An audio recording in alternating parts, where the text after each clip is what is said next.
Un saludo para todos nuestros hermanos de Templo Belén, nuestra casa de pan. Estamos de nuevo alrededor de la palabra de Dios para crecer, madurar y sobre todo aprender a cómo hacer la voluntad de Dios. Y una de las cosas más importantes es precisamente cumplir la tarea que Dios nos ha dejado. Nos ha dejado una tarea hermosa, preciosa, compartir el mensaje de nuestro Señor Jesucristo. Empezamos permitiendo su obra en nosotros, en nuestras familias, y poco a poco nos vamos extendiendo hasta lo último de la tierra. Uno de los problemas que hoy se cierne sobre todo el mundo es la preocupación. ¿Cómo resolvemos el problema de la pobreza, de aquellas personas o aquellas regiones donde hay opresión, bajo sistemas donde desafortunadamente las familias, las personas, los campesinos y en fin sufren? Y hay muchas preguntas que se hacen. A todos se le está sumando este problema de cómo el hombre administra todo lo creado, toda la naturaleza. Y como siempre surgen bandos. Para resumirlo, el bando del ser humano, y digo bando porque se levanta como con fuerza, como si fuera una pelea, y tiene sus posturas y posiciones de cómo solucionar este tipo de problemas. Pero del otro lado estamos nosotros los creyentes, que no queremos actuar como personas que atacan, que pelean, no. Nosotros no competimos, queremos ser competentes. Y creemos que la respuesta viene de Dios. Para muchos es difícil entender que las soluciones del mundo, del ser humano, de todo este planeta y sus habitantes se puedan solucionar con una perspectiva espiritual. Nosotros los creyentes estamos empecinados en creer que sí, pero inclusive podemos demostrarlo porque el Señor nos ha transformado a nosotros. Oremos por aquellos pueblos en todo el mundo y por nuestros obreros transculturales que están predicando el Evangelio en lugares donde hay opresión, donde hay pobreza, donde hay escasez. Padre Santo, gracias porque tú eres un Dios de la abundancia. Cuando hablamos de la abundancia no nos referimos a lo que el ser humano se imagina, que es tener muchas cosas que a veces ni sirven, abusar de los demás, ostentar poder para subyugar a otros y tener cosas extravagantes, Señor. Cada cual maneja lo que tiene de la forma que le plazca, Señor. Pero cuando hablamos de suficiencia, cuando hablamos de tener toda la riqueza disponible para tu honra y gloria y bendición de muchos, no estamos hablando de ese tipo de tener cosas o de esa riqueza que simplemente nos posiciona sobre los demás. Al contrario, cuando administramos bien las cosas, todo es diferente. Nos has cambiado y nos has transformado. Por eso oramos para que muchas personas puedan tener esa experiencia maravillosa. Oramos por nuestros obreros y oramos creyendo que la obra del Espíritu Santo que está haciendo en cada etnia, cada pueblo, cada nación, muy cercana o muy lejana, pues está preparando los corazones para que el Evangelio que se siembre sea abonado y que pueda dar mucho fruto. Y nosotros nos encargamos de orar, de enviar, de ir y de dar para que esto sea posible. Ahora, ayúdanos con tu palabra en Cristo Jesús. Amén. Muy bien, quiero que nos acompañen en la primer libro de Samuel 8, 1 al 22. Primer libro de Samuel 8, 1 al 22. Cuando Samuel envejeció, nombró a sus hijos como jueces de Israel. Joel y Abías, sus hijos mayores, establecieron su corte en Beerseba. Pero ellos no eran como su padre, porque codiciaban el dinero, aceptaban sobornos y pervertían la justicia. Finalmente todos los ancianos de Israel se reunieron en Ramá para hablar del asunto con Samuel. Mira, Samuel, le dijeron, ya eres anciano y tus hijos no son como tú. Danos un rey para que nos juzgue así como lo tienen las demás naciones. Samuel se disgustó con esta petición y fue al Señor en busca de orientación. Haz todo lo que te digan, le respondió el Señor, porque es a mí a quien rechazan y no a ti. No quieren que yo siga siendo su rey. Desde que los saqué de Egipto me han abandonado continuamente y han seguido a otros dioses. Y ahora te tratan a ti de la misma manera. Haz lo que te pidan, pero adviérteles seriamente acerca de la manera en que reinará sobre ellos un rey. Entonces Samuel transmitió la advertencia del Señor al pueblo que pedía un rey. Esta es la manera en que un rey gobernará sobre ustedes, les dijo. El rey reclutará en el ejército a los hijos de ustedes y les asignará a los carros de guerra y a sus conductores, y los hará correr delante de sus carros. Algunos serán generales y capitanes del ejército, otros serán obligados a arar y a cosechar los cultivos del rey, y otros harán las armas y el equipo para los carros de guerra. El rey tomará a las hijas de ustedes y las obligará a cocinar, a hornear y a hacer perfumes para él. Les quitará a ustedes lo mejor de sus campos, viñedos y huertos de olivos y se los dará a sus oficiales. Tomará 1/10 parte de su grano y de sus cosechas de uvas la repartirá entre sus oficiales y miembros de la corte. Les quitará sus esclavos y esclavas y les exigirá lo mejor de sus ganados y burros para su propio uso. Les exigirá la 10ª parte de sus rebaños y ustedes serán sus esclavos. Cuando llegue ese día suplicarán alivio de este rey que ahora piden, pero entonces el Señor no los ayudará. Sin embargo, el pueblo se negó a escuchar la advertencia de Samuel. Aún así, todavía queremos un rey, dijeron ellos. Nuestro deseo es ser como las demás naciones que nos rodean. El rey nos juzgará y será nuestro líder en las batallas. Así que Samuel le repitió al Señor lo que el pueblo dijo. Y el Señor respondió: haz lo que te piden y dales un rey. Entonces Samuel estuvo de acuerdo y los envió a sus casas. Padre, es tu palabra que con suma urgencia la necesitamos.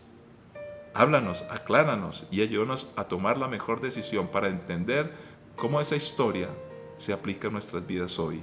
En Cristo Jesús. Amén.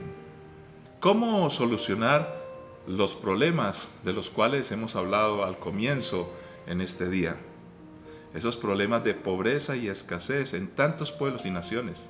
Millones de personas mueren de hambre. Millones de personas están oprimidas. Pues básicamente, ya como lo hemos comentado, hay dos formas: las soluciones humanas y la solución que viene de Dios, que consiste en una mayordomía alrededor de esa confianza y obediencia que nosotros tenemos hacia nuestro Dios. La historia es muy sencilla, por eso leímos suficientemente 22 versículos que nos muestran un problema identificado. La codicia, el amor al dinero, es raíz de todos los males. Por supuesto que esta frase sale del Nuevo Testamento, allí Pablo hablando a Timoteo. La codicia, el amor al dinero, la confianza en ese dinero que supuestamente nos puede hacer grandes, es la raíz de todos los males. No el dinero, el amor a él. Esa codicia, aunque en el Nuevo Testamento se nos habla claramente, ya aparecía aún en personas hijas de un hombre de Dios, de un pueblo santo. Se supone, porque vamos a dar cuenta que la Biblia nos muestra que el pueblo de Israel tenía tantos problemas y era como nosotros. Entonces, el deseo de poder a través de la riqueza, que no se administra sino se usa para destruir a otros, es el problema identificado. Y creo, estamos seguros, y falta solamente observar brevemente o fácilmente lo que sucede en el mundo, en cualquier lugar, que sigue siendo el mismo problema. Ahora bien, esa sería una forma de decirlo humanamente, pero entendemos por la palabra de Dios que todo viene donde el hombre decidió olvidarse de Dios y empezó a querer solucionar las cosas a su propia manera para obtener una identidad perdida, una seguridad que ya no tenía. La pérdida de identidad los puso a buscar a este pueblo, al pueblo de Israel, a buscar unos modelos. Rechazaron el modelo de Dios. ¿Por qué? Ya no había una comunión con Dios. Ellos estaban mirando otras cosas y al hacerlo, entonces rechazan a Dios, quien nos da identidad. Él había dicho a su pueblo: ustedes serán mi pueblo, yo seré su Dios y habitaré en medio de ustedes. Pero ahora rechazan a Dios. Entonces empiezan, para sentirse que son alguien, buscar identidad y dicen: queremos tener un rey como las demás naciones, como las demás naciones. Allí el Señor les da una respuesta. Bueno, me rechazan a mí, no quieren ser parte de mí, de mi familia, no quieren ser mi pueblo. Pues ahora les voy a decir, y le dice el profeta, dígales lo que va a pasar. Porque Dios conocía muy bien el problema del hombre. Su corazón se había olvidado de él y entonces la codicia y todo este tipo de vicios llegaron. ¿Y este modelo humano identificado en qué consiste? Pues en la descripción que nos hace muy bien este capítulo que leímos. Empieza diciendo, la fuerza e imposición se vuelven un modelo y se expresan en las naciones con su capacidad de guerra, con su poderío militar, con su armamento. Pero todo esto cuesta, todo eso necesita sostenerse para poder imponer. Entonces, todas las soluciones que el hombre propone de alguna manera vienen con la fuerza de las armas, con la fuerza del poder. Luego el Señor dice, ustedes tendrán hijos para la guerra, no para la vida, no para producir, sino para la guerra. Además, empezará a existir algo terrible, el servilismo. El servilismo sencillamente consiste en que todo un pueblo tiene que vivir esclavizado a las órdenes de una cúpula, de un personaje. En aquellas épocas era un rey. Y ya no serían dueños de sí mismos. Ya no estarían con el pueblo y con otros para colaborar, sino sencillamente para servir y agachar la cabeza. Entonces, como todo está controlado desde una cúpula de poder, se pierde el emprendimiento de la familia y de desarrollar cada uno como cuerpo, como comunidad, su capacidad para producir. Y todo empieza a ser controlado por un poder arriba. Hoy le llamamos a eso el estatismo, la fuerza del Estado. Y de esto hay muchas teorías de las cuales no vamos a hablar, pero básicamente es quién tiene el control de todo un pueblo. Permitimos que las familias, que los pueblos puedan tomar sus decisiones, o hay un control de un grupo pequeñito que todo lo va a poder bajo la fuerza. Entonces, esta cúpula necesita ser sostenida, y para estar sostenida necesita muchos recursos. Necesita pagar a todas las personas que están cercanas a este rey. Dice, su séquito y los militares. Y cuando hablamos del séquito, son aquellos consejeros que gobiernan, que dicen, que hablan, pero hay que darles. Hoy en términos, por lo menos en Colombia se le llama la mermelada. Y hay bastante tela que cortar. En todas las épocas, aun cuando no existían las teorías políticas de esta época, miles de años atrás ya existía eso. Está descrito precisamente en la Escritura. Empiezan entonces también los impuestos, pero los impuestos, como su nombre lo dice, son por imposición, y los impuestos esclavizan.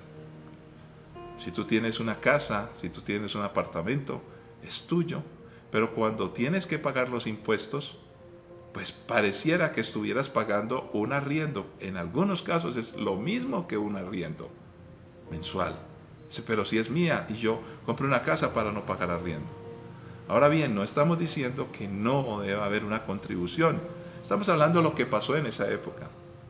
Además, también empieza el ser humano a buscar distintos modelos y empieza a mirar por aquí y por allá otras naciones, otras formas. Se pierde de una u otra manera lo que por la experiencia se ha recopilado a través del tiempo para que pudiera ser la base y tomar las decisiones apropiadas. Pero no se empiezan a mirar otros modelos. Entonces, se discute aquí cómo ayudar a los más necesitados. Y para eso hay muchas preguntas que hacer. Y tantas preguntas hay, tanta teoría se ha inventado el hombre. Recuerde que estamos hablando del modelo humano identificado. Una buena pregunta sería, ¿por qué hay tantos necesitados en el mundo? ¿Por qué? Si somos tan inteligentes y tan capaces. ¿Por qué lo que se produce no es suficiente? ¿Por qué se distribuye mal? ¿O por qué el sistema no permite que esa distribución sea para todos? ¿Cómo solucionamos ese problema? ¿Por qué el ser humano está siendo insensible para ayudar a otro y tiene que esperar que una cúpula imponga a la fuerza un sistema que haga que por obligación las personas sean ayudadas? Qué cruel, qué feo la imposición. Es el modelo humano. Lo que pasa es que el modelo humano no puede tocar el corazón, donde voluntariamente nosotros pudiéramos tomar las mejores decisiones. Como no hay una voluntad, se obliga. Y para eso se necesita la fuerza. Todos los modelos humanos de una u otra forma obligan porque no pueden cambiar el corazón.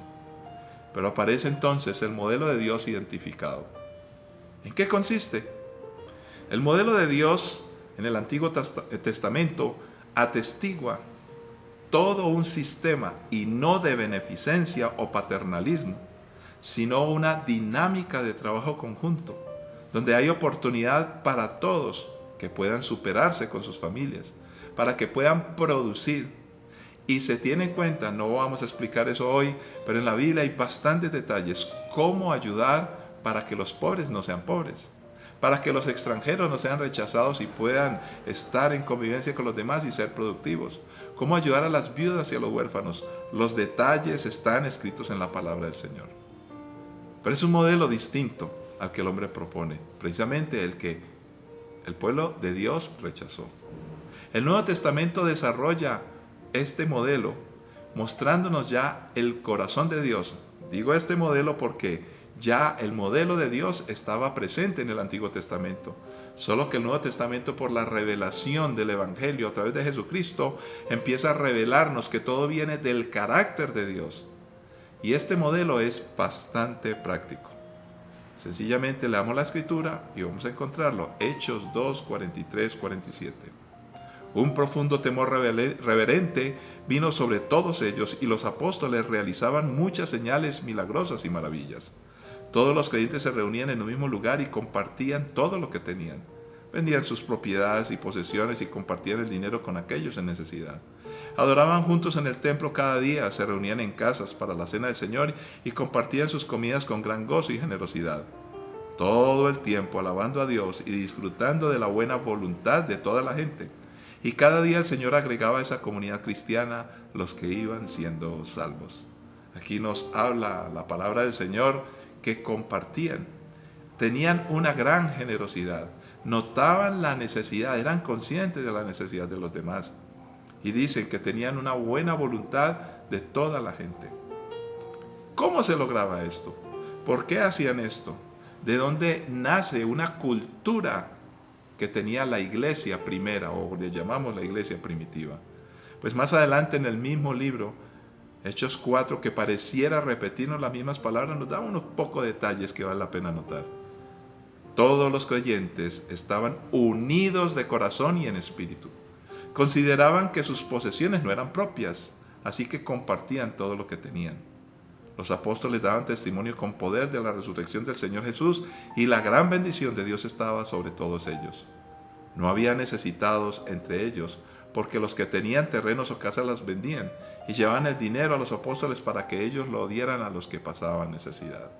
Nótese que en este pasaje no habla de una imposición o una fuerza, era algo natural. Y no estamos diciendo necesariamente que ahora las iglesias tienen que hacer que la gente venda sus casas y que traigan el dinero a un fondo común. No, exactamente eso no es. Lo que se propone en esta escritura es la conciencia de las personas que lo que tenemos no es nuestro. ¿De quién es? Es la riqueza de Dios. Nos la ha entregado para administrar, y nosotros, con un buen corazón, producto de una identidad de hijos de Dios, debemos de hacer que esta producción sea para todos también.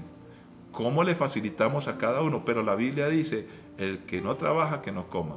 Entonces, la solución no es, ay, pobrecito, no tiene trabajo. Claro que ese es un problema, y mucha gente no tiene la culpa de no tener trabajo. Pero si nos organizamos, vamos a ser tan productivos, tan creativos, que haya trabajo para todos. Entonces la solución no es simplemente sostener a los que no trabajan. Eso se puede hacer por un tiempo, y creo que hay que hacerlo. Pero si logramos que haya suficiente trabajo para todos, hay que pensar, hay que generar esa riqueza que Dios quiere y que nos ha entregado. Entonces, dice la palabra del Señor que claramente dos cosas buenas resultarán de creerle a Dios. Vamos a mirar segunda carta a los Corintios 9, 9 al 14. Como dicen las Escrituras, ellos comparten con libertad y dan generosamente a los pobres. Sus buenas acciones serán recordadas para siempre, pues es Dios quien provee la semilla al agricultor y luego el pan para comer. De la misma manera, Él proveerá y aumentará los recursos de ustedes y luego producirá una gran cosecha de generosidad en ustedes. Efectivamente, serán enriquecidos en todo sentido para que siempre puedan ser generosos. Y cuando llevemos sus ofrendas a los que las necesitan, ellos darán gracias a Dios. Entonces, dos cosas buenas resultarán del ministerio de dar. Se satisfarán las necesidades de los creyentes de Jerusalén y ellos expresarán con alegría su agradecimiento a Dios.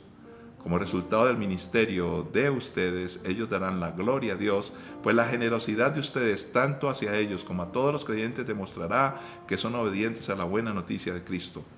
Y ellos orarán por ustedes con un profundo cariño, debido a la desbordante gracia que Dios les ha dado a ustedes. Dios nos da de su gracia y nos da lo suficiente para ser generosos y dar y causar agradecimiento y provisión para las personas que no tienen. Dos cosas: agradecimiento en el corazón, pero también provisión. Pero cuando Dios nos da es para que podamos seguir siendo generosos. Lo interesante es que nos dice también el pasaje que Dios da la semilla, pero el labrador tiene que trabajarla. Todos podemos trabajar. Hay un asunto inicial.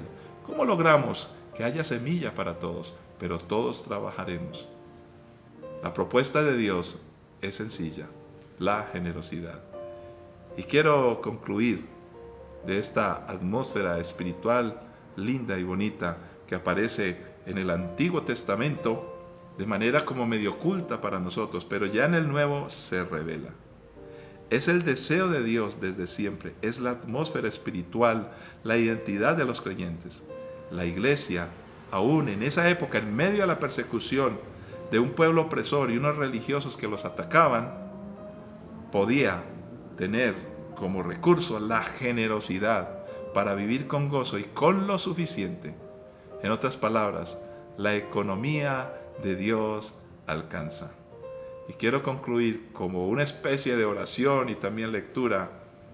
El Salmo 112 nos dice: alabado sea el Señor. Y aquí descubrimos que la generosidad que aparece en el Nuevo Testamento ya estaba en el Antiguo, pero la podemos notar por Jesucristo. Qué felices son los que temen al Señor y se deleitan en obedecer sus mandatos. Sus hijos tendrán éxito en todas partes. Toda una generación de justos será bendecida. Ellos mismos serán ricos y sus buenas acciones durarán para siempre. La luz brilla en la oscuridad para los justos. Son generosos, compasivos y rectos. Les va bien a los que prestan dinero con generosidad y manejan sus negocios equitativamente. A estas personas no las vencerá el mal. A los rectos se les recordará por mucho tiempo. Ellos no tienen miedo de malas noticias. Confían plenamente en que el Señor los cuidará. Tienen confianza y viven sin temor. Y pueden enfrentar triunfantes a sus enemigos. Comparten con libertad y dan con generosidad a los necesitados. Sus buenas acciones serán recordadas para siempre. Ellos tendrán influencia y recibirán honor. Los perversos lo verán y se pondrán furiosos. Rechinarán los dientes de enojo. Se escabullirán avergonzados con sus esperanzas frustradas. Pablo, hablando de la generosidad, recuerda este Salmo 112. Ahí está, es sencillo. El modelo humano es impuesto.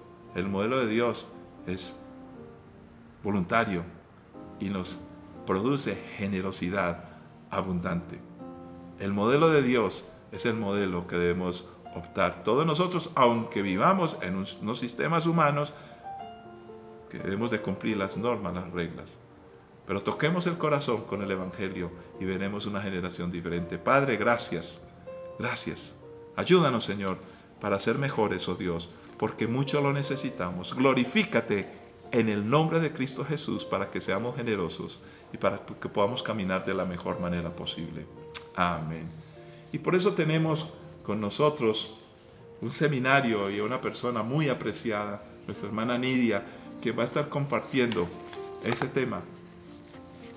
Generosidad. Generosidad.